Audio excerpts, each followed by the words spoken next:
Bionicle Chronicles 1 Tale of the Toa. Written by C.A. Hapka. Recording by Toa Tapio Nuva. Chapter 12 The Power of Six. Kopaka saw Tahu fly by and crash into the wall. As the fire Toa slid to the floor, stunned, Kopaka aimed his ice blade in front of the Manas that was moving in on the fallen Toa. The floor in front of the creature instantly froze once again, slowing it down long enough for Lewa to somersault in and drag Tahu out of range. "This is ridiculous," Gali cried as she defended herself against the second Manas. "They're just too strong. We'd better retreat." "Never!" Tahu croaked, his voice hoarse but determined. "We must stay united. We must defeat them." Kopaka blinked, wondering why Tahu's words had struck such a chord in his mind. Where have I heard something like that before? He glanced toward Gali and found her watching him.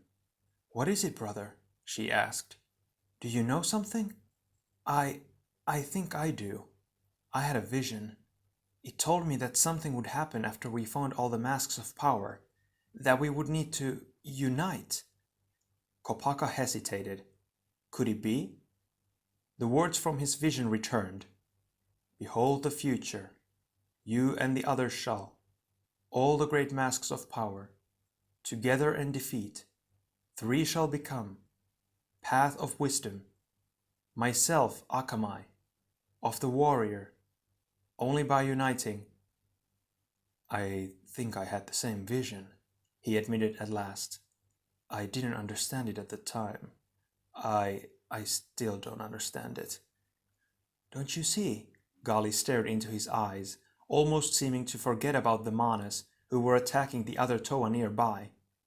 "I was told that three shall become Wairuha and walk the path of wisdom. Three shall become Akamai and walk the path of the warrior. Only by uniting will the Toa find the strength to triumph."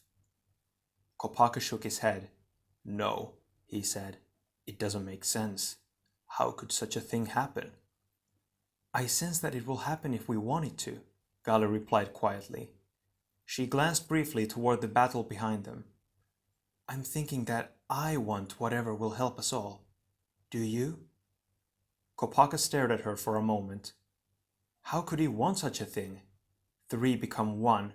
It would mean giving up his own individuality. No, it was impossible. Or was it? "Haven't I found that sometimes my own powers fell short?" he thought reluctantly. "Haven't I found myself wishing at times that the others were with me?" Gali was still watching him. "Unity, duty, destiny," she said urgently. "Think about those words, brother. Do you believe in them?" "Yes," Kopaka said at last. "Yes. I don't like them much right now, but I believe in them." He took a deep breath. "Let's do it." "Brothers," Gali shouted, "we need to retreat, just for a moment." Pohatu and Onua glanced at each other. Then they used their powers simultaneously to tumble down part of the ceiling and create a wall of rubble right in front of the advancing Manas. "That won't hold them for long," Pohatu said breathlessly. "Now, what is it?" Gali quickly described the vision she'd had. "We need to unite," she finished. "Combine our powers. Otherwise, there is no hope of victory." The others nodded. "At this point," Tahu said, "I'll try anything." As if part of one of his own dreams, Kopaka moved toward Gali and Lewa.